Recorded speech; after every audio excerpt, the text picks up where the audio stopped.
Boa noite. Bom, parece que eu tive um café com a Cláudia antes de chegar aqui, porque um pouco do que eu vou falar, ou muito do que eu vou falar, são reflexões sobre São Paulo e reflexões que eu acabei tendo ao longo dessa minha jornada aqui, construindo coisas e principalmente mexendo no centro da cidade. Eu comecei a trabalhar com a cidade há 10 anos. O meu primeiro lugar que eu abri foi o Vegas, ali na Rua Augusta. Depois a gente montou ali próximo da Rua Augusta o Zé Carniceria, o Volt, o Lions, o Cine Joia, o Riviera, que fica no entroncamento da Paulista com a Consolação, o Iate, e recentemente a gente abriu o Mirante 9 de Julho, que fica logo atrás do MASP. E uma das coisas que o Mirante me ensinou muito sobre São Paulo, porque eu acabei me dando conta que São Paulo é uma abstração. Por que eu digo que São Paulo é uma abstração? A ideia de São Paulo, essa ideia moderna de São Paulo, ela começou praticamente nos anos 50, entre os anos 40 e 50. A gente tem a ideia de que São Paulo nasceu ali no centro e foi se espalhando radialmente, meio que na forma de uma metástase, assim, até formar essa grande megalópole que a gente tem hoje. Mas, na verdade, São Paulo começou em vários lugares, que esses, sim, foram se expandindo radialmente, e com a construção do túnel da 9 de Julho, se funda uma ideia de São Paulo moderna, que liga o centro ao bairro. Então, existia, logicamente, um agrupamento importante no centro, mas também existia um agrupamento importante no Largo da Batata, em outras regiões da cidade. E essa ideia de São Paulo é uma ideia meio moderna, é uma cidade muito jovem, que tem uma identidade que, no meu entender, e que é uma das inquietações que eu tenho com relação a São Paulo, é uma identidade que está se formatando, uma nova identidade nesse exato momento, mas é uma identidade, antes de mais nada, obsoleta. Por que eu falo que é uma identidade obsoleta? Porque, se a gente for parar para pensar o que a gente tem de legado de paulistano como identidade, a gente vai falar, primeiro, que a nossa identidade passa pelo viés do medo, especialmente pelo medo da rua. Eu tenho 41 anos e eu cresci em shopping center. Inclusive, quando você recebe alguém de fora de São Paulo, a principal piada que um paulistano ouve, e eu não sou paulistano, eu sou argentino e vim para cá com quase 4 anos, mas a principal piada que um paulistano ouve é que shopping center é praia de paulistano. Essa é uma coisa que a gente sempre recebeu do olhar do de fora. Um outro traço, e eu vou falar aqui de alguns traços de identidade que os paulistanos, ou os que se consideram paulistanos, vão acabar se identificando em algum momento. Uma outra coisa que a gente fala, que nos mobiliza enquanto paulistanos, ou que nos identifica enquanto paulistanos, é o trabalho. Todo paulistano é um workaholic, todo paulistano se define pelo trabalho. Um outro traço, por exemplo, é essa relação quase sadomasoquista que o paulistano tem com a sua cidade. A gente ama e a gente odeia. A gente usa São Paulo até como uma espécie de pela metáfora da Serra Pelada. A gente vem para cá, tem uma relação quase exploratória com a cidade, e quando a gente completar 40 ou 50 anos, a gente pretende montar uma pousada na Bahia. Ou mesmo, aqueles que podem, né, os paulistanos mais liberais, aqueles que têm mais grana, eles vão para uma reserva ecológica de procriação como, sei lá, Granja Julieta ou Granja Viana. Então, o paulistano se move para Granja Julieta ou para Granja Viana ou para algum condomínio fechado, tem os seus filhos e cria seus filhos encastelados ali dentro. E eu tenho percebido, porque quando eu falo que São Paulo é uma cidade que é uma abstração, ela também é uma cidade que você entende ela pelo viés do absurdo. Primeiro que é uma cidade que você não tem um senso referencial muito forte. Então, a gente não tem a ideia de que São Paulo está cercada por serra, a gente não vê céu, a gente está constantemente perdido, a gente não tem uma relação até com gringo. Se você for pensar em cidades que de uma determinada forma são antípodas de São Paulo, a primeira cidade é o Rio de Janeiro, e o Rio de Janeiro é uma cidade que a gente tem... Todo mundo tem uma Rio de Janeiro que é psicológica, uma Rio de Janeiro que você... Mesmo que você nunca pisou ali, você conhece o Corcovado, você já pensou no Aterro do Flamengo, ou você já pensou no Arpoador, ou você pensa no Bondinho, você conhece o Cristo Redentor. São imagens que populam a cabeça de qualquer pessoa quando você pensa no Rio de Janeiro. São Paulo, por um outro lado, apesar de ser uma cidade de muitas vezes maior que o Rio de Janeiro, é uma cidade sem cartão postal. Se você for pensar quantos cartões postais a gente tem aqui em São Paulo, o MASP, o monumento do Deixa que eu empurro, talvez. Qual? O Vale do Anhangabaú, eu não sei se chega a ser um cartão postal. O Ibirapuera, você tem a Ponte Estaiada, que é um cartão postal que nos deram agora, que eu particularmente acho abjeto, porque faz uma ode ao carro. Quantos cartões postais a gente tem em São Paulo? A gente tem pouquíssimos cartões postais. Hã? Talvez o Skyline. Hã? O Museu do Ipiranga, talvez, eu acho que é um bom museu, mas olha o estado em que ele se encontra hoje. Hã? A gente não sabe se essa reforma um dia vai acabar, né? Porque o estado dele... Hã? Mas a gente não sabe quantos anos vai tomar. E, normalmente, as coisas aqui em São Paulo caminham numa outra velocidade. Mas, de qualquer forma, o que eu estou querendo dizer é que São Paulo não é uma cidade que tem paisagens naturais como o Rio de Janeiro. É uma cidade que tem paisagens humanas. O que faz São Paulo um lugar super interessante é exatamente essa diversidade de pessoas, de estéticas de existência, de sexualidades, de cores de pele, de nacionalidades, que formam esse caldeirão que a gente considera São Paulo. São Paulo, e cada um tem uma ideia de São Paulo. O nosso mito fundador é o Bandeirantes. São os Bandeirantes, quero dizer. É o Borba Gato, que era praticamente um genocida. E reflexo dessa nova identidade que está se formando, que eu acho que a gente não tem o devido distanciamento histórico para conseguir interpretar isso como uma nova formação de identidade. Mas reflexo, talvez, dessa nova formação identitária, você vê que há 2 semanas picharam o Borba Gato em vermelho, pintaram ele de sangue e escreveram genocida na base da estátua. Isso é uma revolta com esse mito fundador. A gente tem na nossa bandeira o non ducor duco, não conduzo, sou conduzido. A gente é clamado a odiar o paulistano que está do teu lado, seja pelo viés do trânsito, seja pelo viés da competição do trabalho, seja pelo viés da conquista. Somos uma cidade que produz a maior quantidade de neuróticos, psicopatas, psicóticos do hemisfério sul. É uma das maiores consumos a gente tem um consumo de antidepressivos gigantesco. Por quê? Porque a nossa relação com São Paulo é uma relação quase de ódio. E também de amor. Não estou dizendo que esse ódio não tem um verso da moeda.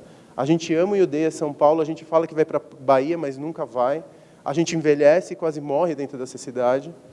E, ao mesmo tempo, eu acho que esse legado que a gente tem de identidade, que faz com que São Paulo seja uma das cidades mais particulares do mundo, ele passa também pelo fato da gente não ter turismo. Quando a gente encontra um turista, quando a gente encontra um gringo aqui em São Paulo, eu encontro muito gringo por conta dos lugares que eu tenho uma sensação, eu quase o acolho. Porque a primeira coisa que eu me pergunto quando eu encontro um gringo aqui em São Paulo é: que cacete você está fazendo nessa cidade? Porque ou o turista, ou o gringo está aqui por uma relação de trabalho, que ele vai ficar 2 ou 3 dias, ou dificilmente você vai encontrar um turista que vai ficar aqui 1 mês. E quando ele fica 1 mês é porque ele se transformou num viajante, ele se apaixonou pela cidade e muito provavelmente ele vai ficar aqui.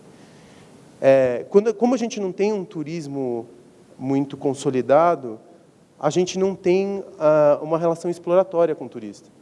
O turista, quando vai para o Rio de Janeiro ou para qualquer outra cidade, eu não estou falando só do Rio de Janeiro, eu estou falando de qualquer outra cidade turística, ele entra num sistema de exploração desse turismo, de tentar tirar dele cada dólar que ele levou para aquela cidade.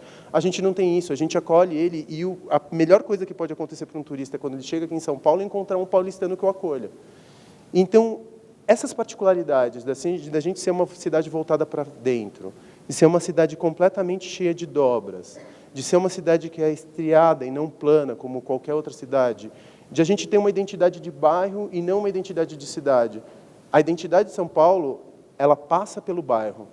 Eu posso citar alguns exemplos. Por exemplo, Moca, quem mora na Moca é quase separatista. E quem mora na Moca tem como uma oposição de identidade quem mora no Tatuapé. Quem mora em Higienópolis tem como oposição Perdizes. Quem mora no centro tem como oposição Jardins. E eu mesmo, quando a gente estava montando Vegas, a gente tinha uma piada ali dentro que, para a gente, a Paulista era uma espécie de faixa de Gaza. Do lado de cá era a Palestina, do lado de lá era Israel. E a gente não atravessava para o outro lado. Era a nossa maneira de criar uma identidade de centro. E falando em centro, o centro de São Paulo, há 10 anos, e eu não sou proponente dessa mudança de identidade, eu não quero nem dizer que eu sou um mero observador. tá, do que está acontecendo, que eu acho que está acontecendo. Para mim é uma inquietação, e uma inquietação, eu não estou criando nenhuma afirmação aqui. Mas eu acho que está existindo uma formação de uma nova identidade de paulistanos que hoje têm aproximadamente 20 anos e que estão recusando essa identidade que foi legada a nós, de uma geração de 30, 40 e 50, de uma identidade que passava pelo trabalho, pela conquista, pelo carro, pelo non do corduco. Está acontecendo alguma coisa na psique desse paulistano, que hoje tem 20 anos, que passa pelo centro, e eu acho que o eixo identitário, pelo menos psicológico, hoje, passa pelo centro também. Então, você está vendo, de 5 anos para cá, manifestações de toda a ordem no centro de São Paulo, você está vendo ocupações artísticas, as mais diversas, você está vendo a rua sendo ocupada por cinema, não só no centro, mas também no Largo da Batata. Você está vendo movimentos que estão tentando transformar o que antes era um estacionamento, o que hoje a gente está chamando de Parque Augusta, e estamos lutando por esse parque com unhas e dentes, e um dia esse parque vai sair, eu tenho certeza disso. A gente está percebendo que a cidade nunca esteve tão dinâmica. E eu estou falando de um dinamismo que passa tudo bem. Eu posso ouvir a crítica de que, não, mas a classe média é um dinamismo que passa pela classe média e pela elite. Mas, ao mesmo tempo, se você abre qualquer guia, hoje em São Paulo, seja, vou citar alguns aqui, o Tique Norpasta, o próprio guia dos jornais, ou guia como o Boatismo, você vai perceber que existe uma diversidade enorme de programação cultural acontecendo hoje em São Paulo, que não custa nada, ou muito próximo de nada. Há 3 anos, mais ou menos, uma das grandes conversas de elevador que a gente tinha aqui em São Paulo era sobre como era caro comer em restaurante, como comer fora tinha ficado um programa absolutamente proibitivo.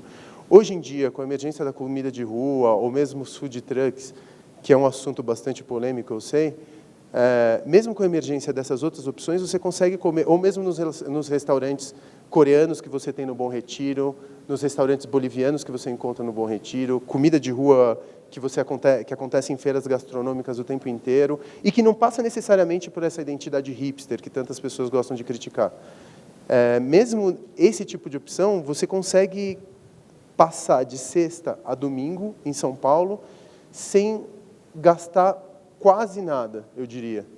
Então, essas ocupações que estão acontecendo de rua, essas ocupações, sejam elas gastronômicas, sobre cinema, artísticas, musicais e tudo mais, elas estão mostrando uma nova relação com São Paulo. E eu digo assim, eu consigo perceber pela coisa mais vulgar do mundo, meu feed de Instagram. Quantas vezes eu não abro meu feed de Instagram durante o dia e percebo que alguém está tirando uma foto de uma arquitetura e colocando o coração São Paulo ao lado? Que era uma coisa que eu não via mesmo, até pouco tempo atrás. O paulistano gostava de reclamar e falar mal de São Paulo. Hoje em dia ele está aprendendo a acolher essa cidade. Então, eu acho que está acontecendo a formação de uma nova identidade. Eu só trouxe essa fala aqui para apontar isso para vocês e para vocês começarem a perceber que eu acho que se a gente não criar uma nova relação com São Paulo, vamos todos ficar psicóticos, lunáticos. A gente não vai conseguir viver numa cidade pelo viés do ódio. Acho que está na hora da gente começar a olhar para São Paulo com carinho, mesmo porque São Paulo é uma das cidades mais interessantes do mundo, e eu não estou falando isso, não é por mim. Você pode, nos últimos 6 meses, New York Times, Time Out, Gringa, Der Spiegel, El País, todos esses veículos citaram São Paulo como uma das cidades mais interessantes. E agora, com essa crise, eu acho que ela vai ser ainda mais interessante. É só observar o que aconteceu com Buenos Aires na década de 90, onde a criatividade aflorou de uma maneira violentíssima. Então, ainda com essa crise e com a situação econômica atual, eu ainda acho que São Paulo vai ser um dos grandes motores do Hemisfério Sul. Era isso que eu tinha para falar para vocês.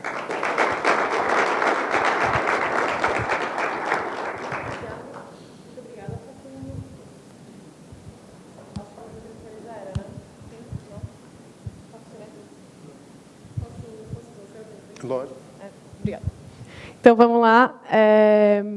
Uma das perguntas que chegou agora para você pela internet é: qual é a sua resposta para quem critica o seu trabalho e diz que essas suas posições sobre a cidade têm um interesse pelo fato de você ser empresário? Não, eu acho assim, o fato de eu ser empresário não me descarta como cidadão.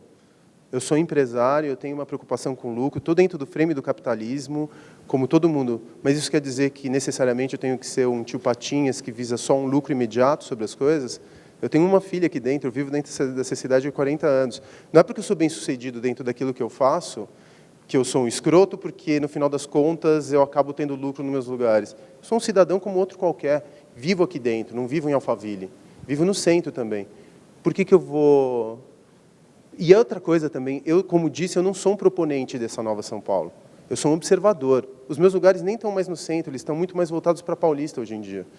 Então, eu acho que quem critica meu trampo, e já aconteceu isso agora recentemente, critica porque não consegue se livrar de ver um empresário de uma maneira preconceituosa, como se fosse um tio Patinhas que está... Eu acho que muitos são. E eu acho que aqui no Brasil a gente teve um problema nos últimos tempos, ou historicamente, de empresários serem extrativistas, de tentar tirar a maior quantidade de lucro na menor quantidade de tempo. E eu estou interessado num outro tipo de relação. Eu entendo que exista o capital com K, o capital clássico do Marx, mas eu acho que também existe o capital social, o que você deixa. Qualquer empresa... Hã? Não só empregos, e saindo da história do emprego, os impostos e tudo mais, eu não acredito mais no dinheiro. O dinheiro é uma outra abstração. Eu acho que você tem o K do capital, mas você tem um capital social também. E qualquer empresário, e quando eu digo empresário, é alguém que consegue articular forças. Quando eu estou falando de forças, eu estou falando de dinheiro também. Dinheiro, para mim, é uma unidade de energia. Pode pensar em quilojoule força. Com esse dinheiro, eu consigo articular um monte de outras coisas. Eu consigo articular um novo lugar, eu consigo gerar empregos, eu consigo criar palcos para os dramas humanos. Hã? Exatamente. Então, no final das contas, dinheiro nem é minha preocupação principal. Capital, sim, mas capital social, e não necessariamente capital financeiro. Então, acho que quem critica não consegue se livrar de uma visão preconceituosa de um empresário extrativista, coisa que eu nem me vejo mais porque eu estou trabalhando numa espécie de um pós-capitalismo já. Tem alguma pergunta aqui no estúdio? Tem duas. Então, vamos lá. Primeiro aqui. Caio. Opa, boa noite. Boa noite. Já que chegou nesse ponto, aproveitando a pergunta, né, se nós paulistanos vivendo no admirável mundo novo, você venderia a soma, né? Aproveitando a metáfora. Eu queria que você fosse além, comentasse um pouco do paulistano workaholic, porque você pode ver o outro lado da moeda, a noite e o pariaholic, talvez seria assim, como é que essa cidade do dia de gravata se relaciona com essa cidade sem calcinha? É antagônico? Não, elas se não misturam, é antagônico. se retroalimentam? É uma que você comentasse a consequência. relação. É uma consequência. Porque numa cidade onde se trabalha demais, onde se trabalha 12 horas por dia, onde você enfrenta... 12 horas que eu estou incluindo o tempo que você demora para se deslocar ao seu trabalho. Se você não tem uma válvula de escapismo, você não consegue sobreviver. E eu acho que, assim, São Paulo são duas cidades, como são muitas cidades, porque essas cidades passam pelos bairros também, pela identidade de bairros, mas eu acho que são duas filosofias completamente distintas, duas estéticas de existência. Uma cidade produtiva, que trabalha, São Paulo não para, das 8 da manhã até as 8 da noite. E tem uma segunda cidade, e essa cidade principal é ultraconservadora, é a São Paulo. A gente tende a pensar, não, uma cidade diversa, mas é uma cidade que vive em constante tensão o tempo inteiro. Um gay pode levar uma lampadada na cara na Paulista, um haitiano pode levar um tiro. É uma cidade que vive em constante tensão com esse espírito conservador que eu não sei identificar de onde ele partiu. Não sei. Eu tenho minhas teorias, mas eu não vou ventilá-las aqui porque elas não têm eu não tenho uma concretude de fatos para dizer de onde que a gente saiu tão conservador. Mas a gente é o berço do malufismo, por exemplo. Então, eu acho que existe essa São Paulo diurna, que é extremamente conservadora, não no nosso pequeno núcleo, nosso microcosmo. Eu moro no centro, eu moro quase numa espécie de uma Dinamarca. Mas, em outras regiões da cidade, ela é uma cidade conservadora, sim. E, à noite, ela fica extremamente libertária, porque conservadorismo e liberdade, de uma determinada forma, são pares opostos e face e verso da mesma moeda. Onde você tem uma força de opressão, você tem uma força de escapismo do outro lado. E elas se relacionam. Então, por isso que São Paulo, no meu entender, é uma das cidades mais interessantes do mundo para quem gosta de noite. Está entre as 10 melhores noites do mundo. E não era assim há 10 anos. Não era assim. Eu tenho 41, então, ou seja, eu estou vivendo essa São Paulo já faz um certo tempo. Essa cidade não era assim. Então, eu acho que, exatamente porque trabalhamos tanto e exatamente porque somos tão conservadores, e como sociedade, é que a nossa noite é desbundante. A nossa noite é uma das melhores do mundo. Facundo, nós estamos aqui num conjunto arquitetônico que foi inicialmente a fábrica da Ford, uma planta da Ford aqui em São Paulo, mas dentro desse conjunto, hoje, tem o CRIAR, que é um centro de formação para o audiovisual e para a economia criativa, e tem, do nosso lado, o que foi, talvez, uma das primeiras baladas da cidade que mudaram esse conceito do local e do pertencer de toda a cidade, que foi o Radar Tantan. É o conjunto imediatamente vizinho aqui nosso, faz parte do primeiro. E eu acho que eu queria ver, no seu trabalho, como é que você usa como é que você usa esse conjunto arquitetônico para trazer alguma coisa que seja mais democrático e que possa trazer pessoas de localidades diferentes, de classes sociais diferentes, para criar uma identidade comum? Como é que a gente usa essa arquitetura para diminuir as barreiras da cidade? Tá. Acho que a primeira coisa que eu tenho que dizer é que os meus lugares não são democráticos.